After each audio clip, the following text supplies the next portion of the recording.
வணக்கம் ஒருவரே. எம்ஜிஆர் எனும் கடவுள் கண்டுபிடித்த ஒரு வைரம் எஸ்பி பாலசுப்ரமணியம் அவர்கள்.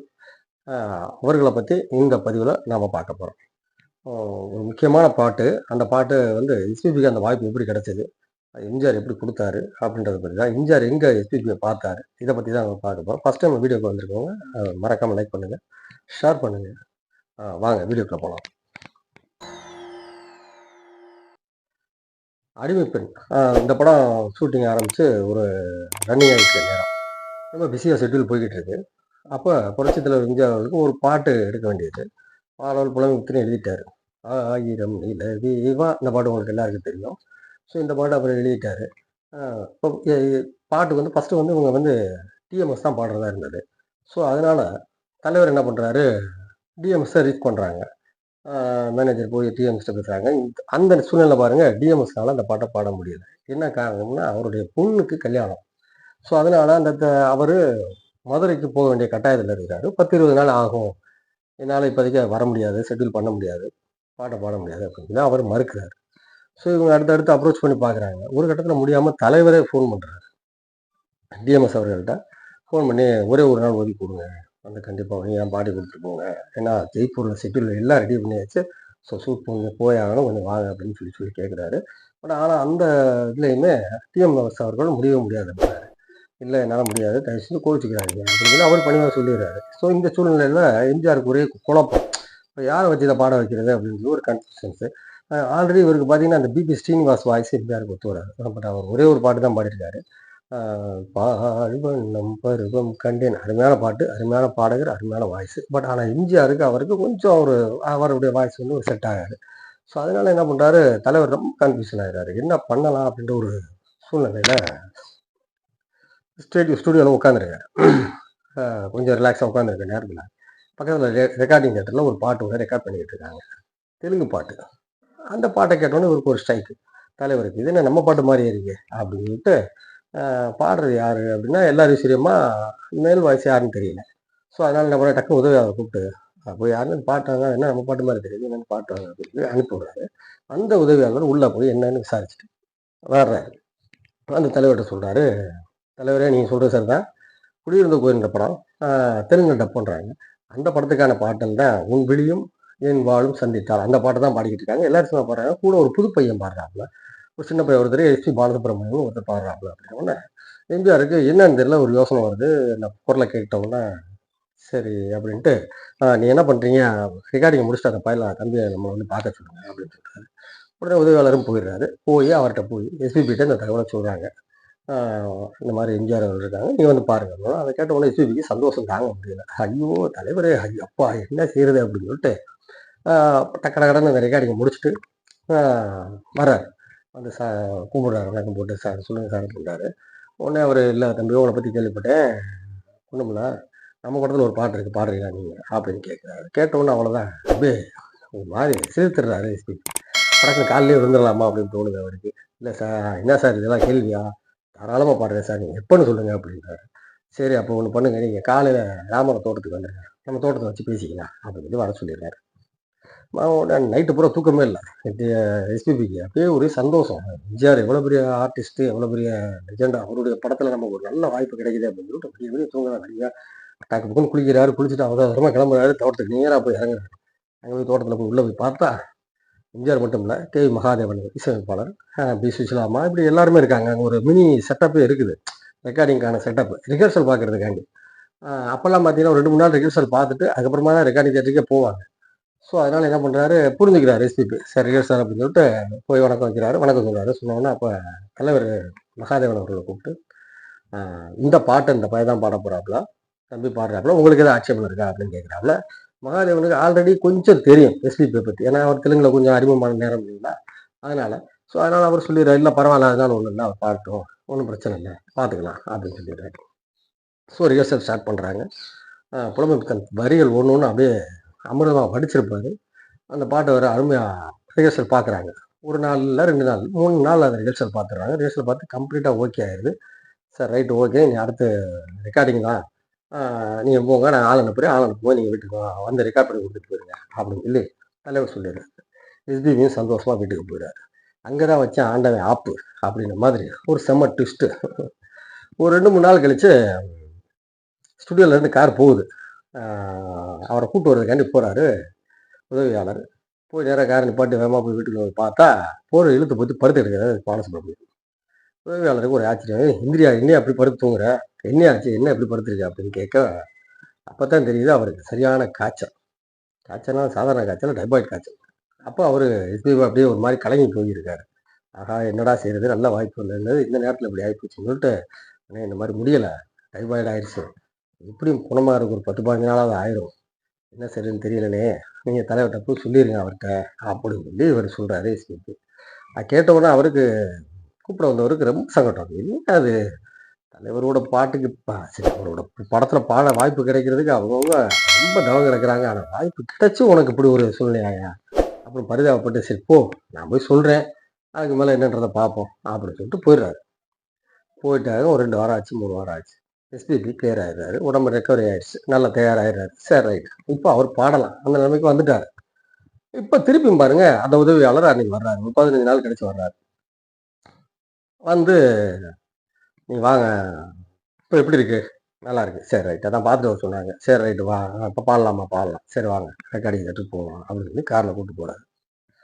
அப்ப எஸ்பிபிக்கு ஒரே குழப்பம். ஏன்னா 15 நாளைக்கு முன்னாடியே இந்த படம் வந்து 2 வாரம் அந்த ஜெய்ப்பூர்ல ஷூட் பண்ணணும், ரெக்கார்டிங் முடிச்சு அப்படி இப்படின்னு பேசிக்கிட்டு இருந்தாங்க. ஸோ அதனால இந்த பாட்ட அவங்க ஆல்ரெடி முடிச்சிருப்பாங்க. வேற யாராவது பாட வச்சு. நமக்கு வேற ஏதோ ஒரு பாட்டு ஏற்பாடு பண்ணிக்கிட்டு இருக்காங்க. அந்த பாட்ட பேசுறதுக்கு தான் கூப்பிடுறாங்க போலருக்கு. நம்ம அத பாடணும். சரி பார்ப்போம் அப்படின்னு சொல்லிட்டு போறாரு. போய் இறங்குறாரு. அங்க போன உடனே வந்துட்டு தலைவர் இருக்காரு. வணக்கம் போட்டு உள்ள போறாரு. மகாதேவன் சார் எல்லாருக்கும் வணக்கம் சொல்லிட்டு உள்ள போறாங்க. சுசிலாம்மா இருக்காங்க. அந்த பாட்டு தான் ரெக்கார்டிங்கும் பண்றாங்க. "ஆயிரம் நிலவுலவான்ற" சாங்க. அப்படி அதுதான் அப்படின்ன உடனே எஸ்பிபிக்கு ஒரு ஆச்சரியம் பிளஸ் ஆனந்தம் அ தாங்க முடியல. சொல்லிட்டு ஒரு அருமையான சாங் நமக்கு கிடைச்சிருக்கு. பரவாயில்லையே! இத நம்ம விட்டு போயிரும்னு நெனச்சோம். ஆனா இது நமக்கே இருந்திருக்கே! அப்படின்னு சொல்லிட்டு ஒரு மாதிரி நெகிழ்ச்சி ஆயிடுறாரு. அந்த தருணத்தில அவருடைய நெகிழ்வு வந்து சொல்லவே முடியாது. அந்த மாரி ஒரு நெகிழ்ந்து போயிடுறாரு. நெகிழ்ந்து போய் அந்த ரெக்கார்டிங் போடுறாங்க. ரெக்கார்டிங் பண்ற இடத்துல செம்மையா பாடுறாரு. சங்கதி எல்லாம் அட்டகாசமா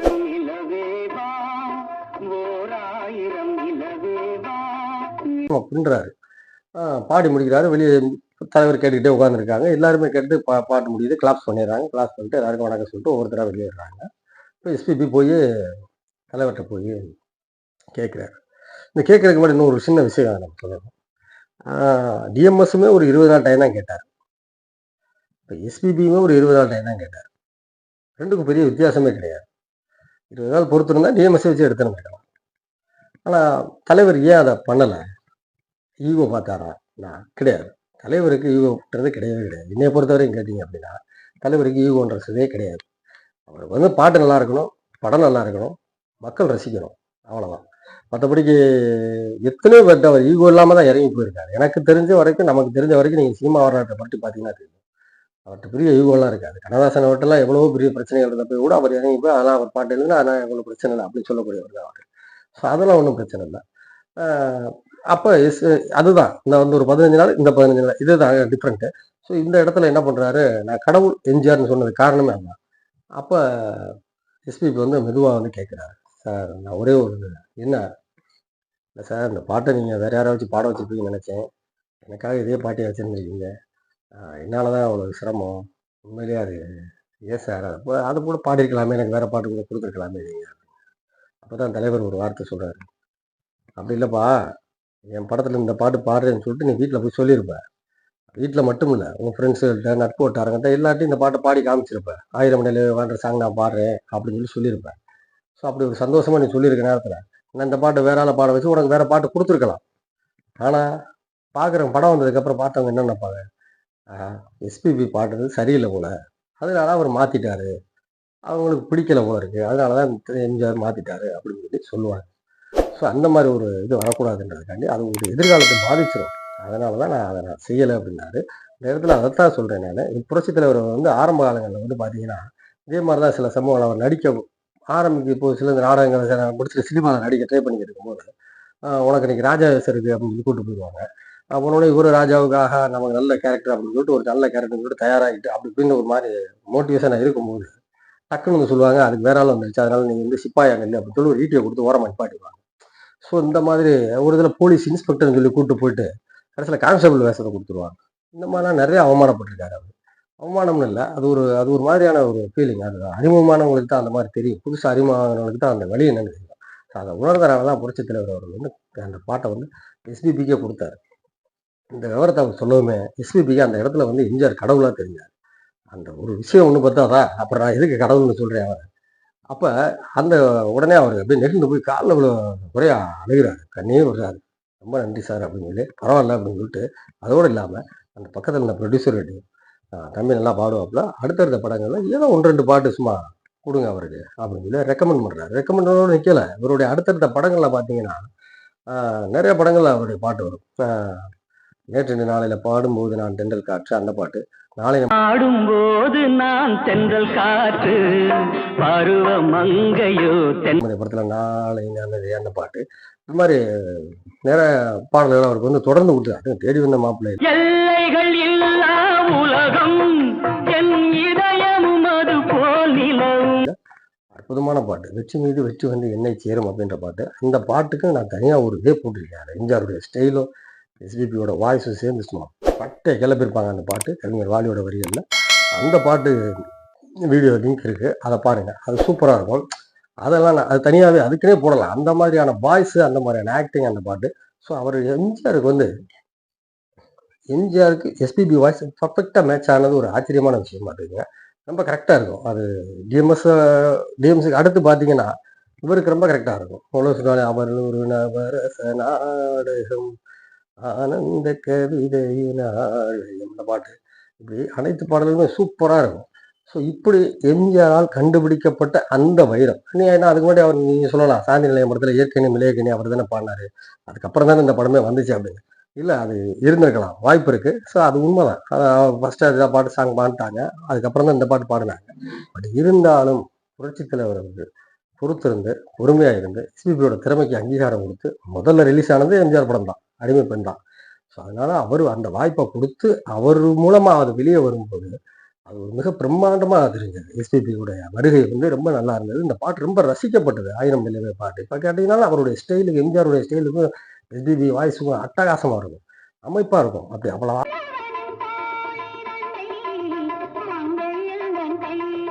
சாஃப்டாக இருக்கும் அந்த பாட்டு. அந்த பாட்டில் வந்து அவ்வளோ அருமையாக பாடு. அப்படி எம்ஜிஆரால் கண்டுபிடிக்கப்பட்ட அந்த வைரம் எஸ்பிபி அவர்கள் எத்தனை இசையமைப்பாளர்கள் பட்டை திட்டினாங்க தெரியுமா? அப்படி பட்டை தீட்ட ஜொலிக்கப்பட்ட வைரம் எடுத்தால் 40,000 பாடல்கள் பாடல்கள் அவர். ஸோ அவருக்கு, ஆனால் அவர்கிட்ட ஒரு இசையமைப்பாளர் வருத்தப்பட்ட ஒரு விஷயம் ஒன்று இருக்குதுங்க எஸ்பிபிட்ட. என்னை பொறுத்தவரைக்கும் கேட்டிங்கன்னா எஸ்பிபி தான் ஒரு குழந்தை மாதிரி. எம்ஜிஆர் ஒரு குழந்தைன்னா எஸ்பிபி இன்னொரு குழந்தைன்னு வச்சுக்கோங்க. எஸ்பிபியும் ஒரு குழந்தை மாதிரி. அவருடைய அந்த ரியாலிட்டி ஷோவாக இருக்கட்டும், அவருடைய மேடை கச்சேரிகளில் பாருங்கள், அவர் பேச்சாக இருக்கட்டும், எல்லாமே பார்த்தீங்கன்னா அவர் ஒரு குழந்தை மாதிரி, குழந்தை மனசு கொண்டவர். அவர் மேலே ஒரு இசையமைப்பாளர் வருத்தப்பட்டார். அதை நினச்சி எஸ்பிபியும் வருத்தப்பட்டார். ஸோ இந்த சம்பவம் எடுத்து எப்படி நடந்தது என்னன்றதை நம்ம அடுத்த பதிவில் கண்டிப்பாக பேசுவோம். ஸோ இந்த பதிவு உங்களுக்கு பிடிச்சிருக்கு அப்படின்னா லைக் பண்ணுங்கள், ஷேர் பண்ணுங்கள், மறக்காமல் கமெண்ட் பண்ணுங்கள். நீங்கள் கொடுக்குற ஒவ்வொரு லைக்கும் எனக்கு ரொம்ப உற்சாகமாக இருக்கும். வணக்கம் உறவுகளே, அடுத்த பதிவில் சந்திக்கலாம்.